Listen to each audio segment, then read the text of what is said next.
Você já ouviu falar de kombucha? Eu sou o Marco Túlio e, sob orientação do professor doutor Alberto de Oliveira e com orientação do professor doutor Wellington de Oliveira Cruz, eu realizo meu trabalho de mestrado sobre essa bebida que ganhou popularidade em várias partes do mundo. A kombucha ganhou essa popularidade de forma gradativa, mas tem relatos há milhares de anos atrás. Por ser gaseificada, ela é muito utilizada como uma substituta aos refrigerantes. Possui um sabor acético muito característico, que muitas vezes é combinado com outras bebidas para trazer mais sabor. Seu consumo geralmente está associado a diversos benefícios à saúde, mas principalmente por conta de um poder probiótico. O agente responsável é uma cultura simbiótica de bactérias e leveduras que do inglês recebe o nome de Scooby. Se trata de um biofilme com aspecto gelatinoso que fica em contato com a bebida, realizando processos de fermentação para enfim gerar a bebida. O processo pode ser feito de maneira caseira ou industrial, sendo possível encontrar a bebida pronta para consumo em diversos sabores. Porém, o processo de fabricação ele não é exposto ao público, e nem todas as embalagens trazem informações pertinentes ao consumidor, como por exemplo o teor alcoólico. Um processo de produção caseiro pode ser descrito da seguinte maneira: partindo da escolha do chá, que normalmente é o preto ou verde, as folhas passam por um processo de infusão por 10 minutos e, na sequência, o açúcar é acrescentado. O biofilme Scooby é adicionado à mistura fria e adoçada para dar início ao processo de fermentação, que dura de cerca de 7 a 10 dias. Passado esse tempo, a bebida já está pronta para consumo, mas possui um sabor pouco agradável, sendo comumente submetida a outro processo de fermentação. Nesse novo processo, é adicionada uma nova bebida para dar sabor, e resquícios da simbiose Scooby que ainda estão presentes continuam a fermentação por cerca de 2 a 3 dias, dando origem a uma bebida levemente gaseificada e de sabor mais agradável. Os principais objetivos são analisar quais são os impactos gerados pela mudança do chá base da fermentação, assim como o tipo do açúcar utilizado no preparo da bebida caseira.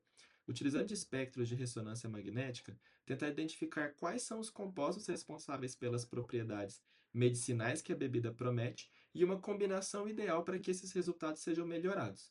E, por fim, confrontar essas características das bebidas caseiras com a bebida comercial. Nesse vídeo, você vai ver um pouco desse trabalho.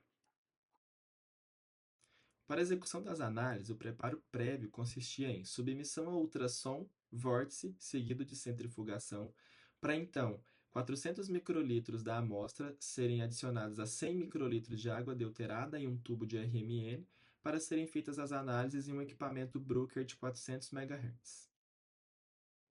O resultado inicial obtido é um espectro como esse, onde o sinal em 4.8 ppm é resultado da grande quantidade de água na amostra.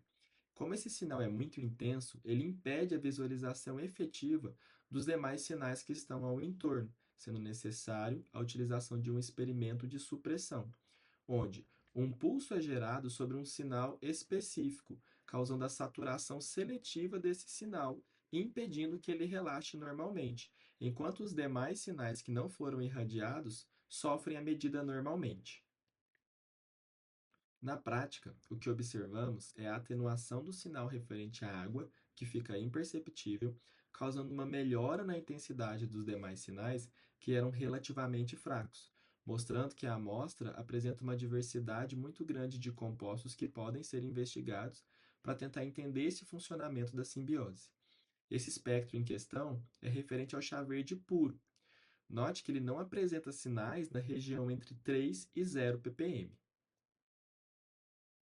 Após o período em contato com o Scooby, observamos que a região entre 3 e 0 ppm apresenta sinais que antes eram inexistentes, além de mudanças em outras regiões, demonstrando que realmente existe uma mudança da matéria-prima durante o processo que a simbiose executa, principalmente por meio da fermentação. Esse processo é bastante relatado na literatura e ele pode ser entendido da seguinte maneira: a sacarose na amostra passa por uma hidrólise enzimática executada pela simbiose e se quebra em glicose e frutose, sendo então a glicose submetida a um processo de fermentação alcoólica, gerando como produto o etanol e o gás carbônico. E por fim, esse etanol gerado é transformado em ácido acético pelas bactérias do ácido acético.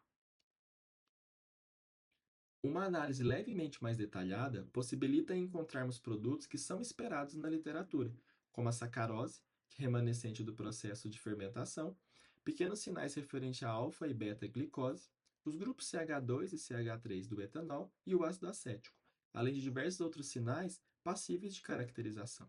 Através desse tipo de trabalho, já é possível confrontar elementos vistos na literatura e entender melhor o processo. Veja como substituindo o tipo de açúcar no processo de fermentação, como exemplo, utilizando somente frutose no preparo ou somente glicose, observamos mudanças nos sinais e suas intensidades. Analisando os intervalos dos sinais que já foram mostrados, vemos um comportamento que corrobora com a literatura conhecida, como por exemplo a sacarose, que não tem sinal significativo na amostra feita puramente de glicose e frutose, e o sinal da glicose, que não é identificado na amostra feita puramente com frutose. O mesmo com a intensidade dos sinais, como é o caso do etanol, que apresenta uma menor intensidade na amostra preparada com frutose, uma vez que o processo que gera o etanol é a fermentação alcoólica da glicose, e por sua vez também mostra uma menor intensidade de ácido acético, já que sua formação vem a partir do etanol pelas bactérias acéticas. Se analisarmos agora esses 7 espectros gerados por kombuchas com chá verde, variando o tipo de açúcar utilizado, é possível perceber que existe um padrão de formação de metabólitos independente do açúcar. Porém, temos pequenas sutilezas que são perceptíveis e possíveis de serem estudadas. Uma comparação entre os espectros de uma kombucha caseira e uma comercial também demonstra que há um certo padrão de formação de metabólitos, mas que também existem diferenças apreciáveis.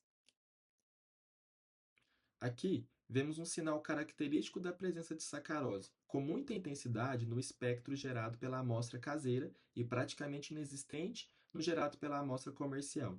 Isso pode representar uma fermentação mais longa na kombucha comercial, sendo todo o açúcar consumido no processo. Nessa região, a amostra caseira demonstra um perfil típico de misturas de açúcares residuais, o que traz uma complexidade de sinais e multipletos, não visíveis de maneira apreciável na amostra comercial, que evidencia somente o sinal do grupo CH2 do etanol, corroborando com a ideia de um processo de fermentação mais prolongado. Por fim, os sinais bem significativos na amostra comercial, que mostram a presença de ácido acético e confirmam a presença do etanol, mais uma vez indicam um processo de fermentação mais intenso, tendo como produto final uma bebida com sabor mais acético e alcoólico. Essas são algumas análises iniciais. Eu encerro aqui essa breve apresentação, agradeço aos meus professores, aos órgãos de fomento e a todos os envolvidos.